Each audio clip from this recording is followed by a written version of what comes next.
ಅಮ್ಮ ನಮಸ್ಕಾರ ರೀ. ನಮಸ್ತೆ ಸರ್. ನಿಮ್ದು ಯಾವುದು ರಾಯಚೂರಲ್ಲ? ರಾಯಚೂರು. ರಾಯಚೂರಿಂದ ಬಂದಿರೋದು. ಇಲ್ಲಿ ಡಾಕ್ಟರ್ ಪ್ರವೀಣ್ ಬಾಬು ಅವ್ರ ಹತ್ರ ದಾವಣಗೆರೆಗೆ ಗ್ಯಾಸ್ಟ್ರಿಕ್ ಸಮಸ್ಯೆ ಅಂತಂದು ಎಷ್ಟು 6 ವರ್ಷಗಳ ಹಿಂದೆ ಬಂದಿದ್ರಿ, ಹೌದಲ್ಲ?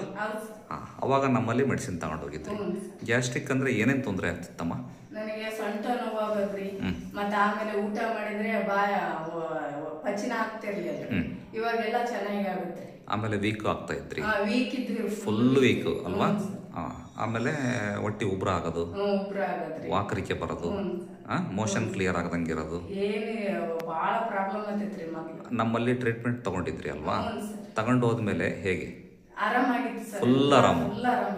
ಈಗ 6 ವರ್ಷದಿಂದ ಏನು ಸಮಸ್ಯೆ ಇಲ್ಲ. ಇವತ್ತು ಬಂದಿರೋದು ಅಲೋಪೇಶಿಯಕ್ಕೆ ಸಂಬಂಧಪಟ್ಟಿರಂಗೆ ಯಾವಾಗ ಬಂದಿತ್ತು ಅದನ್ನ ಇನ್ನೊಂದ್ಸರಿ ತೋರಿಸ್ಕೊಳ್ಳೋಣ ಅಂತ ಬಂದಿದ್ದೀರಿ, ಹೌದಲ್ಲ? ಗ್ಯಾಸ್ಟ್ರಿಕ್ ಅಂತೂ ಫುಲ್ ಕ್ಲಿಯರ್ ಅಲ್ಲ? ನೀವು ಬಂದು ಹೋಗಿ ಅಲ್ಲ 7 ವರ್ಷ ಆಯ್ತು, ಕ್ಲಿಯರ್ ಅಲ್ಲ? ಸತ್ಯ ಅಲ್ಲ ಸರ್? ಓಕೆ, ಖುಷಿ ಇದೆಯಲ್ಲಮ್ಮ? ನಮ್ಮ ಮೆಡಿಸಿನ್ ಸೈಡ್ ಎಫೆಕ್ಟ್ ಡಾಕ್ಟರ್ ಲಂಚ ಕೊಟ್ಟಿಂದ್ರೆ ಹೇಳಿಸ್ತದ? ಇಲ್ಲಲ್ಲ? ಓಕೆ.